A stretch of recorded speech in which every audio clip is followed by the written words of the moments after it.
नमस्कार। खास खबर खास नज़र कार्यक्रम में आपका एक बार फिर स्वागत है। मैं हूं रत्नाकर त्रिपाठी।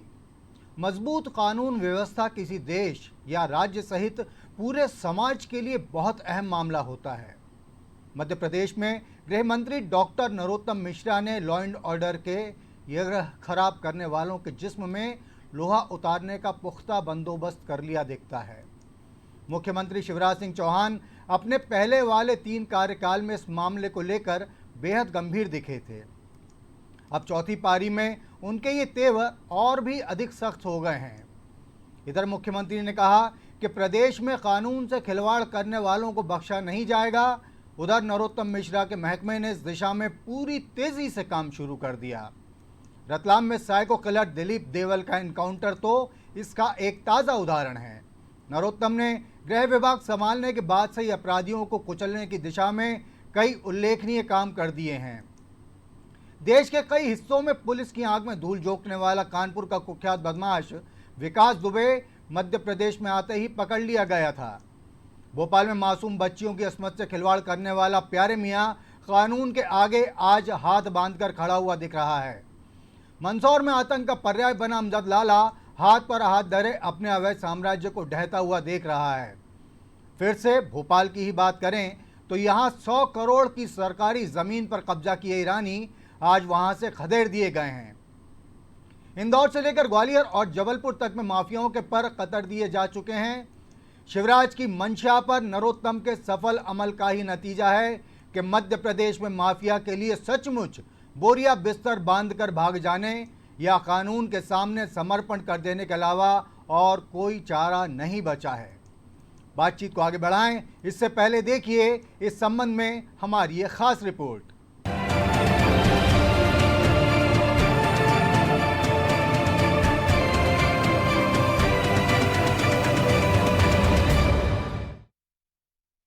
शिवराज सिंह चौहान के गलत के लिए तेवर तो हमेशा से ही सख्त थे, मगर अब यही सख्ती वह बातचीत में भी साफ दिखाने लगे हैं।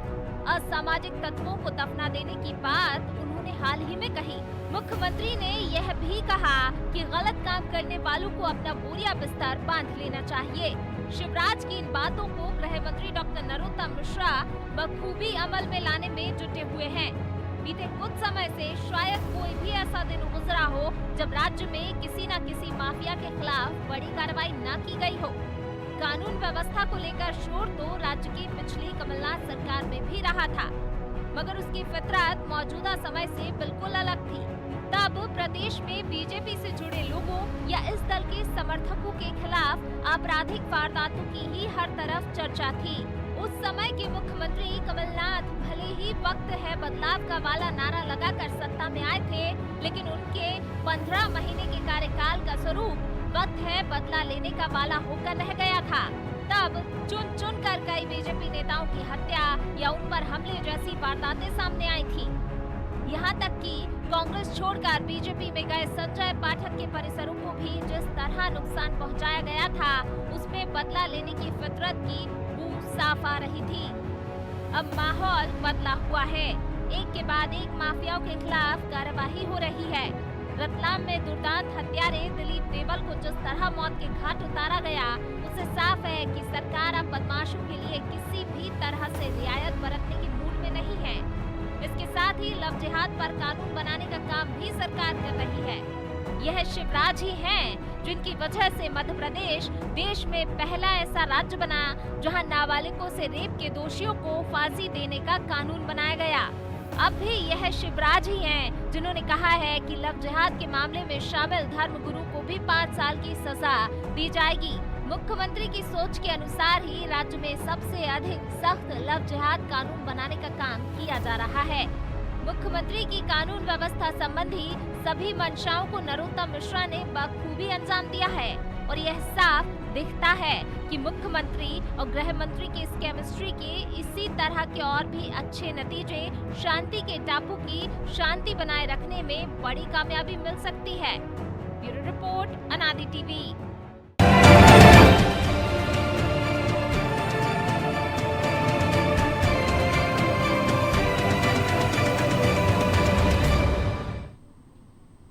इससे पहले कि चर्चा को आगे बढ़ाएं, ये जानना जरूरी हो जाता है कि राज्य में सत्तारूढ़ दल भारतीय जनता पार्टी और मुख्य विपक्ष कांग्रेस का इस मामले में क्या कहना है। तो आइए सुनते हैं बीजेपी और कांग्रेस के नुमाइंदों का इस बारे में क्या विचार व्यक्त किया गया।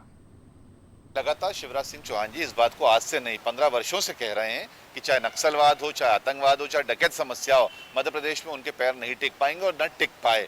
अब जहां तक बात है छुटपुट अपराधों की जो लगातार कांग्रेस सरकार में पनप रहे थे, उन पर भी हम लोग पूरी तरीके से नकेल कस रहे हैं और हमारा पूरा विश्वास है कि इस व्यवस्था को लेकर हम आगे भी बढ़ेंगे और इस बात को लेकर प्रशंसा पूरे देश में भी जो है मध्य प्रदेश की जाएगी। माननीय कमलनाथ जी ने जो मार्ग प्रशस्त किया है मध्य प्रदेश से माफिया राज खत्म करने का, उस मार्ग पर आप चल रहे हैं आज, क्योंकि आप मजबूर हैं। तो जनता समझ चुकी है, जनता को बात मालूम हो गया है कि माफिया माननीय शिवराज सिंह चौहान जी ने पैदा किया है। उस माफिया को खत्म कमलनाथ जी ने करना प्रारंभ किया था। ठीक है, षड्यंत्र पूर्वक और आपके गणितों से आज आप फिर से मुख्यमंत्री हैं, पर आपको उन्हीं मार्ग पर चलना पड़ रहा है जो कमलनाथ जी ने प्रशस्त किए थे। और आपने यदि 15 वर्ष माफियाओं को संरक्षण नहीं दिया होता तो आज मध्य प्रदेश इस स्थिति में नहीं होता। आरोप प्रत्यारोप अपनी जगह पर हैं, दावे प्रतिदावे अपनी जगह पर हैं, लेकिन एक फैक्ट किसी से छिपा नहीं है कि शिवराज सिंह चौहान और नरोत्तम मिश्रा की इस जोड़ी ने मध्य प्रदेश में असामाजिक तत्वों को, आपराधिक तत्वों को, जो दबंग कहे जाते थे, रसूखदार कहे जाते थे और जिनके लिए लगातार कहा जाता था कि इन्हें ऊपर के स्तर से संरक्षण प्राप्त है, ऐसे लोगों के खिलाफ कार्रवाई करने का पूरा साहस दिखाया है मुख्यमंत्री ने और प्रदेश के गृह मंत्री ने। और इसी के चलते ये हुआ है कि प्रदेश की जनता का कानून व्यवस्था के प्रति यकीन और ज़्यादा बढ़ता चल रहा है। आपको लिए चलते हैं स्टूडियो में, जहां हमारे साथ हमारे ब्यूरो हेड ब्रजेश चौक से मौजूद हैं और उनसे पहले हम बात करेंगे इसी मसले पर मध्य प्रदेश के वरिष्ठ पत्रकार नितेंद्र शर्मा जी से, जो फ़ोन लाइन पर जुड़ गए हमारे साथ में। नितेंद्र जी, स्वागत है आपका इस कार्यक्रम में। जी धन्यवाद। जी नितेंद्र जी, मध्य प्रदेश में जिस हिसाब से इस समय एंटी माफिया मुहिम चल रही है या धर्म स्वतंत्र कानून को लेकर जो सख्ती दिखाई जा रही है, रतलाम में जो भी एक एनकाउंटर हुआ दिलीप देवल का, इस तरीके की चीज़ों को देखते हुए भारतीय जनता पार्टी की सरकार के तेवर आपको कैसे नजर आ रहे हैं राज्य में? देखिए, यदि अब सरकार के तेवरों की बात करें तो आज की तारीख में कोई भी सरकार गुड गवर्नेंस देना चाहती है और गुड गवर्नेंस में यदि कोई सबसे बड़ी चीज है तो वो लॉ एंड ऑर्डर है। तो यदि उस लॉ एंड ऑर्डर की सिचुएशन को सरकार ठीक करना चाहती है और उस ठीक करने के परिणाम जो है वो बहुत अच्छे मध्य प्रदेश में यदि हम उसको कहें तो दिखाई देने लगे हैं, क्योंकि जिस तरीके से रतलाम में एनकाउंटर हुआ या अभी जो है वो एंटी माफिया के खिलाफ जो कार्रवाई, जिस तरीके की सबसे अच्छी कार्रवाई जो इंदौर में खासकर बहुत बड़ी बड़ी कार्रवाइयां जो हुई हैं, तो स्वाभाविक रूप से यदि आप इस चीज को देखें तो आम जनता जो है वो सरकार से बहुत कुछ नहीं चाहती है। वो सरकार से जो चाहती है उसमें यही है कि एक शांतिपूर्ण वातावरण रहे, जो माफिया हैं उनके खिलाफ कार्रवाइयां होती रहें और गड़बड़ी करने वाले बख्शे ना जाएं। तो इस पूरे मामले को यदि देखें तो उत्तर प्रदेश में भी इस तरह का मुहिम चली थी और मध्य प्रदेश में भी अब इस तरह की जो मुहिम चल रही है, तो अब ये सरकारों को समझना पड़ रहा है। ये सरकारें अब ये समझ रही हैं कि आम जनता को आप और कुछ तो दे नहीं सकते, वो तो अपना कमा रहे हैं, अपना खा रहे हैं, तो कम से कम आप उनको शांतिपूर्ण जीवन जीने के लिए यदि आप गुंडे बदमाशों पर थोड़ा सा सख्ती बरतते हैं तो उससे उनको एक जो है वो सुकून मिलता है। जी जी, निश्चित रूप से आपने कहा कि ज़्यादा सुकून मिलता है, लेकिन नितेंद्र जी, अभी हमने कांग्रेस के प्रवक्ता दुर्गेश शर्मा जी को सुना, उनका कहना था कि बेसिकली ये मुहिम तो कमलनाथ जी ने अपने समय पर शुरू की थी, बहुत ज़्यादा सख्ती की गई थी उस समय पर, लेकिन उनकी सरकार नहीं रह पाई। तो अब एक तरीके से शिवराज सिंह चौहान और नरोत्तम मिश्रा जो हैं कमलनाथ जी के ही उस कार्यक्रम को आगे बढ़ा रहे हैं। आप इस बात को किस रूप में लेते हैं? देखिए, किसी भी सरकार का ये काम है, यदि उन्होंने ये किया था और वो ये कह रहे हैं कि हमने किया था, तो वो उसको कोई डिनाई क्यों करेगा कि उन्होंने अगर करा था तो अच्छी बात थी। लेकिन अगर ये सरकार भी उसको आगे बढ़ा रही है या उस मुहिम पर आगे चल रही है, सिर्फ इस सब चीजों में होना ये चाहिए कि सिलेक्टिव नहीं होना चाहिए। ये मुहिम कोई भी सरकार चलाए, यदि उसको लगता है कि वो किसी से भी एसोसिएट हो, किसी से भी जुड़ा हुआ हो, लेकिन यदि वो व्यक्ति आम जनता के लिए या स्टेट के लिए ठीक नहीं है, तो ऐसे सारे व्यक्तियों पे कार्रवाई होना चाहिए। तो इस हिसाब से यदि वो ये कांग्रेस से दावा करेगा साहब हमारी सरकार ने काम शुरू करा और इसको आगे बढ़ाया जा रहा है, तो ये कोई योजना नहीं है जिसको आगे बढ़ाने का काम कोई सरकार करे।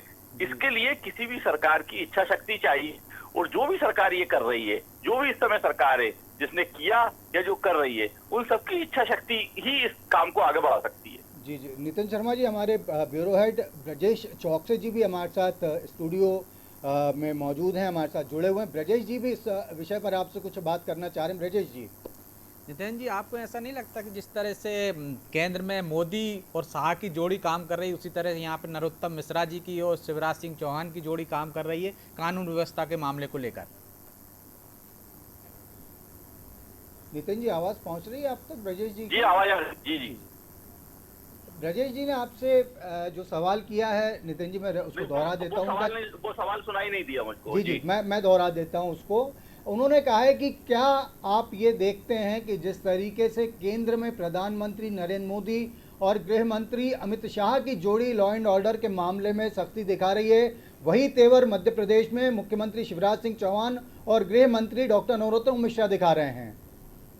स्वाभाविक रूप से यदि आप उस हिसाब से देखें तो मध्य प्रदेश में भी केंद्र की तरह तेज तर्रार गृह मंत्री हैं, और जहां तक शिवराज सिंह चौहान की बात करें तो उनको मुख्यमंत्री के रूप में एक लंबा एक्सपीरियंस हो गया है, तो उनका लंबा अनुभव और नरोत्तम मिश्रा का तेज तर्रार होना, इसके परिणाम मध्य प्रदेश में सकारात्मक दिखाई दे रहे हैं। क्योंकि जब एक टीम वर्क से ये काम होता है, क्योंकि आपको ये तय करना है कि जब आप किसी माफिया पे कार्रवाई करेंगे या आप किसी पर इस तरह की कार्रवाई करेंगे, तो उसके लिए आपके सामने ये कई तरह के प्रेशर आते हैं, कई तरह के दबाव आते हैं।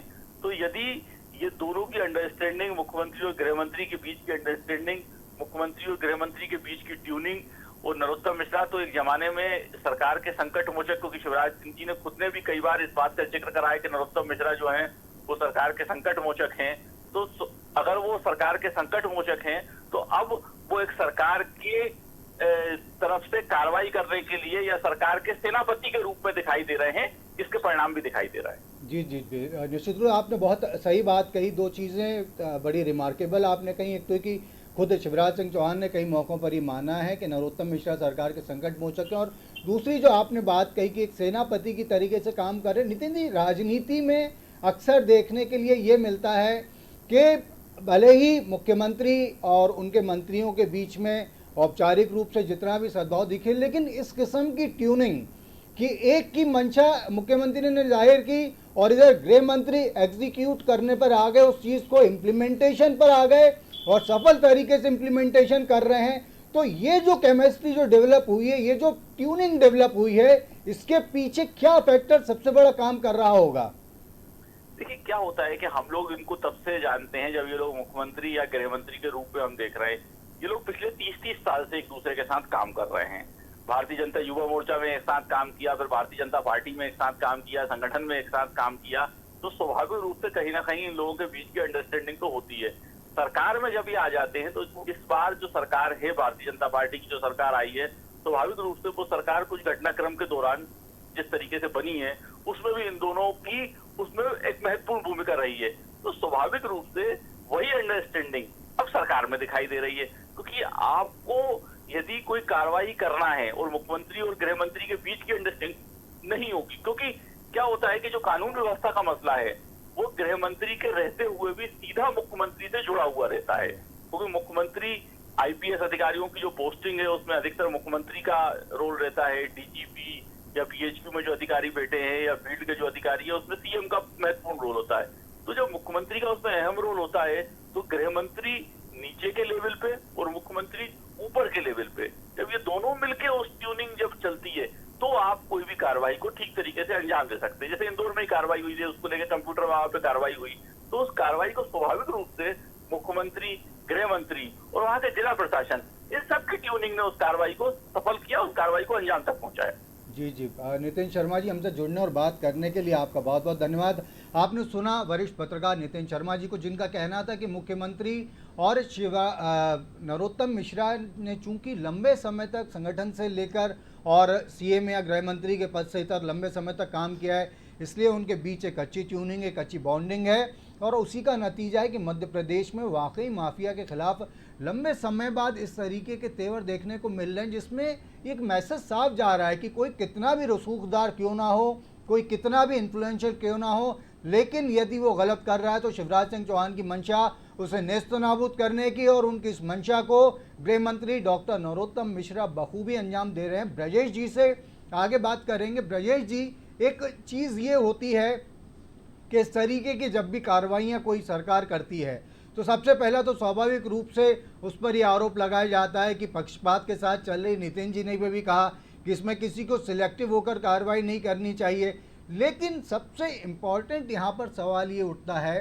कि शिवराज सिंह चौहान तेवर के हमेशा से सख्त रहे गलत के खिलाफ, लेकिन इन दिनों जिस तरीके की वो बातें कर रहे हैं कि आपराधिक तत्वों को दफना दिया जाए, वो बोरिया बिस्तर बांध के यहाँ से चले जाएं, मध्य प्रदेश की धरती पर मैं लव जिहाद नहीं चलने दूंगा, तो ये किस बात का इंडिकेशन है आने वाले समय को लेकर शिवराज सिंह चौहान के सख्त तेवर और नरोत्तम मिश्रा के उसे एग्जीक्यूट करने की स्थिति के बारे में? रत्नाकर जी, सख्त तेवर तो पहले भी शिवराज सिंह चौहान ने दिखाए हैं। ये उनकी लैंग्वेज और उनकी बातचीत और उनको बार बार दोहराने से स्पष्ट हो रहा है कि इस बार वो माफिया को लेकर बहुत गंभीर हैं। उसी तरह गंभीर हैं जिस तरह वो कभी डकैतों को लेकर गंभीर थे, नक्सलियों को लेकर गंभीर थे। डकैतों की समस्या मध्य प्रदेश में बहुत थी। शिवराज सिंह चौहान ही वो मुख्यमंत्री थे जब उन्होंने कहा था कि या तो मध्य प्रदेश में डकैत रहेंगे या शिवराज सिंह चौहान रहेंगे। इसके बाद जो उन्होंने बार बार कहा, जो सख्ती जो मैसेज दिया अधिकारियों को, उसके बाद देखिए आप मध्य प्रदेश लगभग डकैतों से मुक्त हो गया। ये जो डकैती की वारदातें हुई हैं या जो 4 दिन पहले शिवपुरी में डकैती की घटना हुई 10 करोड़ की फिरौती के लिए, वो राजस्थान के डकैत थे जो अपहरण करके यहाँ लाए थे। उनको भी पुलिस ने गिरफ्तार कर लिया वहाँ से और मुक्त करा लिया अपहरणकर्ता को। तो पुलिस जिस तरह से डकैती क्षेत्र में, नक्सलाइट क्षेत्र में हम देख रहे हैं कि एक्टिव है, ये सरकार की, मुख्यमंत्री की इच्छा शक्ति से ही होता है कि उन्होंने यदि कोई नक्सली हमारे क्षेत्र में घुसा है तो मुठभेड़ में मार गिराया है। विकास दुबे की आप बात कर रहे थे, नरोत्तम मिश्रा गृह मंत्री थे, कांग्रेस ने तमाम आरोप लगाए लेकिन वो यहाँ से गिरफ्तार करके उसको दिया, उसका इनकाउंटर हो गया। तो मध्य प्रदेश में अपराधी आ जाते हैं तो उनको ये एहसास हो जाएगा कि मध्य प्रदेश में आ गए तो अब वो शरण स्थल ही नहीं बची है आपके लिए कि आप आएंगे और यहाँ शरण लेंगे, अपराध करके आएंगे कहीं से, शरण लेंगे और फिर चले जाएंगे। ये मुख्यमंत्री और गृह मंत्री ने संदेश दे दिया कि हाँ आप आओगे तो मारे जाओगे या पकड़े जाओगे। तो चाहे उत्तर प्रदेश का विकास दुबे हो, चाहे राजस्थान से आया हो डकैत हो, या फिर छत्तीसगढ़ से मध्य प्रदेश में घुसा हो नक्सली हो, उनको मार गिराया। पुलिस जिस तरह से मैसेज दे रही, जैसे हम बात कर रहे थे कि अमित शाह जी के वहाँ गृह मंत्री के बनने के बाद आपको एक अलग मैसेज गया पुलिस महकमे में या पूरे कानून व्यवस्था के क्षेत्र में, पूरे देश में। आप देखिए जिस तरह 370 के मामले में उन्होंने कार्रवाई की, मध्य प्रदेश में देखिए आप लव जिहाद के कानून लेके आए, किस तरह से सख्तियां आपने एक के बाद एक की। और पुलिस की पहली बार सराहना हुई है मध्य प्रदेश में, लॉकडाउन के दौरान पुलिस ने सख्तियां की हैं, कार्रवाइयां की हैं। तो ये गृह मंत्री का काम होता है। मुख्यमंत्री को निर्देश देने का एक वो रहता है कि उन्होंने सभी विभागों को निर्देश देते हैं कि काम करिए, उनके पास बहुत सारी चीज़ें हैं, सुपरविजन अधिकारी हैं, वो सबसे बड़े मुख्यमंत्री हैं, तो सुपरविजन उनके हाथ में सारे विभागों का, सारे मंत्रियों का। लेकिन ये मंत्री का काम होता है कि यदि मुख्यमंत्री ने कह दिया है, उन्होंने अपनी मंशा जाहिर कर दी, तो आप उसको किस तरह से लागू कर रहे हैं, किस तरह से क्रियान्वयन करा रहे हैं। तो हम ये देख रहे हैं कि मुख्यमंत्री के कहते ही किस तरह से नरोत्तम मिश्रा जी ने समीक्षाएं की, लगातार अधिकारियों से चर्चा की, वो किस तरह से एक्टिव हुए, उसका परिणाम हमको देखने को मिल रहा है। मैं आपको बता दूं, लॉकडाउन से लेकर अब तक किसी गृह मंत्री ने इतनी बैठकें पीएचक्यू में नहीं ली होंगी, इतनी समीक्षाएं नहीं की होंगी, इतना लोगों अधिकारियों से चर्चा नहीं की होगी जितने अब तक गृह मंत्री कर चुके हैं। वो लगातार मॉनिटरिंग कर रहे हैं, उसका परिणाम हम देख रहे हैं। रतलाम में एनकाउंटर हो जाता है, माफिया के खिलाफ एक्शन लगातार चल रहा है। पहले कांग्रेस के 15 माह के कार्यकाल में हमने देखा है कि सिर्फ 4 शहरों में कार्रवाइयां होते दिखी थी, लेकिन आप यहां देखिए कि श्योपुर से लेके सारे तमाम जिलों में कार्रवाइयां होने लगी हैं। तो वो जो आपकी समीक्षा करने की, जो मॉनिटरिंग करने की, पूछताछ करने का जो तरीका है क्रियान्वयन कराने का, उसका ये असर दिखने लगा है। और निश्चित तौर पर यदि शिवराज जी सख्त हैं और गृह मंत्री उसको क्रियान्वयन करा रहे हैं तो माफिया मुक्त मध्य प्रदेश की दिशा में माफिया मुक्त हो ही रहा है, कार्रवाइयाँ हो ही रही हैं और आगे भी आपको देखने को मिलेंगी। ब्रजेश जी, एक सवाल यहाँ पर और उठता है, क्योंकि राजनीतिक अनुभव के साथ साथ आपने अपराध जगत से जुड़े समाचारों का भी बहुत गहरा आपने अध्ययन किया है, काम किया है, काफ़ी लंबा आपका अनुभव है। ये तो मुहिम चल रही है, ये तो बहुत अच्छी बात है, आप एंटी माफिया ड्राइव आप चला रहे हैं मध्य प्रदेश में, एनकाउंटर जैसी चीज़ें हो रही हैं और बाकी भी बड़ी सख्ती बरती जा रही है। इस सब के बीच में मध्य प्रदेश में यदि आपराधिक फितरत के हिसाब से देखा जाए, हालांकि बहुत ज़्यादा ग्रेव मामला यहाँ पर नहीं है बिहार या उत्तर प्रदेश के मुकाबले, लेकिन फिर भी इस दिशा में पुलिस बल को अभी और कौन सी कार्रवाई ऐसी करनी है जिससे ये पूरी तरह सुनिश्चित होता नज़र आने लगे कि मध्य प्रदेश में अब माफिया की खैर नहीं है? रत्नाकर जी, जिस तरह से शिवराज जी ने कहा है, उसके बाद से जो अभियानों की चलाने की गति हुई है, डीजीपी एक्टिव हुई है, महिला अपराध जो होते थे, महिला अपराधों से संबंधित जितने अपराधी फरार थे, उसके लिए दिसंबर में 1 दिसंबर से ही एक विशेष अभियान चलाया जा रहा है, जिसमें जो भी महिला अपराधों से संबंधित फरार आरोपी हैं उनको गिरफ्तार किया जाएगा, उन पर जो वारंट लंबित हैं उनको तामील किया जाएगा। और जिस तरह से हम देख रहे हैं कि लव जिहाद पे कानून बना है, गृह मंत्री अभी सूदखोरों पे और उस पे कानून बनाने की बात कर रहे हैं, तो आप देखिए कि मध्य प्रदेश में भी बहुत सारे सख्त कानून माकोका की तरह आएंगे और जो संगठित अपराध हैं, सूदखोरों के खिलाफ, शराब माफिया के खिलाफ और तमाम तरह के जो माफियाओं के खिलाफ अभियान चलेंगे आपको, और उनके खिलाफ सख्त से सख्त कार्रवाइयाँ होती दिखेंगी। अभी आप देख रहे हैं कि कहीं किसी तरह का भेदभाव सरकार नहीं कर रही। यदि धार्मिक माफिया है उस पर भी कार्रवाई कर रही है, कंप्यूटर बाबा को देख लीजिए आप, तो तमाम तरह के माफियाओं पर कार्रवाइयाँ शुरू हो गई हैं। जो चिन्हित हुए थे, मैं यहाँ एक कहना चाहूँगा कि जो चिन्हित हुए थे 15 माह के कार्यकाल में कांग्रेस के में, वो सूची भी गृह मंत्री ने तलब की है और वो देख रहे हैं कि किन किन माफियाओं को कोई गलत राजनीतिक भेदभाव से तो नहीं बनाई गई हैं, उस पर भी आगे कार्रवाई होती दिखेगी। तो पुलिस को अब ये है कि यदि राजनीतिक इच्छा शक्ति है, गृह मंत्री चाहते हैं, मुख्यमंत्री चाहते हैं, तो वो तत्काल छोटे से लेकर बड़े अपराधी को कार्रवाइयाँ करें। इससे पुलिस का एक संदेश जाएगा, सुरक्षा की भावना होगी, जैसे महिलाओं में भी सुरक्षा होगी। मध्य प्रदेश ऐसा राज्य है जहां महिला अपराध भले ही ज़्यादा संख्या हो रही हो आंकड़ों में, लेकिन महिलाएं आज भी सुरक्षित यहां निकल सकती हैं। रात में 12 बजे भी आपको भोपाल की सड़कों पे 2 बजे भी महिलाएं दिख जाएंगी। ये आपको उत्तर प्रदेश, बिहार में देखने को नहीं मिलेगा। तो वो सुरक्षा की भावना लोगों में और महसूस करें, वो खुलकर रहें, कभी भी कहीं भी जा सके। तो ये पुलिस की कार्रवाई से हो। पुलिस को कभी कभी फ्री हैंड मिलता है, यदि वो इसका उपयोग करेगी तो उसके भी हित में पुलिस का एक डर अपराधियों में बनेगा और उसको जिस पे कार्रवाई करना है, जो रसूखदार होंगे, जो कार्रवाई नहीं कर पा रही होगी, जिन पर राजनीतिक संरक्षण होगा, उन पर भी कार्रवाई कर सकेगी इस दौरान। जी जी, निश्चित। ब्रजेश जी, आखिरी सवाल आपसे और करना चाहेंगे। अभी नितेंद्र शर्मा जी ने कहा कि चूंकि मुख्यमंत्री शिवराज सिंह चौहान और गृह मंत्री का साथ साथ काम करने का लंबा अनुभव है, इसलिए इस दिशा में बड़ी अच्छी तरीके से काम हो रहा है। एक राजनीतिक समीक्षक के दृष्टि से आप वो कौन सा सबसे महत्वपूर्ण फैक्टर दिखते हैं जो इस ट्यूनिंग में सबसे अधिक काम कर रहा है कि इधर मुख्यमंत्री ने सोचा और उधर गृह मंत्री ने उसे सफलतापूर्वक अमल में ला दिया? ऐसा कोई एक फैक्टर कौन सा हो सकता है जो इसमें सबसे ज़्यादा मजबूती, खूबसूरती और सफलता के साथ काम कर रहा है? देखिए रत्नाकर जी, नरोत्तम मिश्रा जी और शिवराज सिंह चौहान में जिस तरह से नितिन जी ने बताया है कि ट्यूनिंग कैसी है कि वो एक दूसरे को अच्छी तरह से समझते हैं कि उनकी मंशा क्या है, राजनीतिक भाषण है या सिर्फ वो चाहते हैं कि इसको अमल में लाना है, इसको सख्ती से निपटाना है। वो चीज़ भांपने में और समझने में नरोत्तम मिश्रा जी काबिल हैं और वो जानते हैं कि शिवराज जी क्या चाहते हैं, वो उनकी मंशा अनुसार कर रहे हैं। और नरोत्तम मिश्रा जी की हम बात करें वहाँ तक, तो वो सेकंड पावरफुल आदमी है मध्य प्रदेश में। मध्य प्रदेश में जो आप सरकार बनी है उसमें महत्वपूर्ण भूमिका नरोत्तम मिश्रा जी की रही है। 15 माह में जो तरह से दल बदल करके आए हैं उसमें भी हमने महत्वपूर्ण भूमिका देखी है।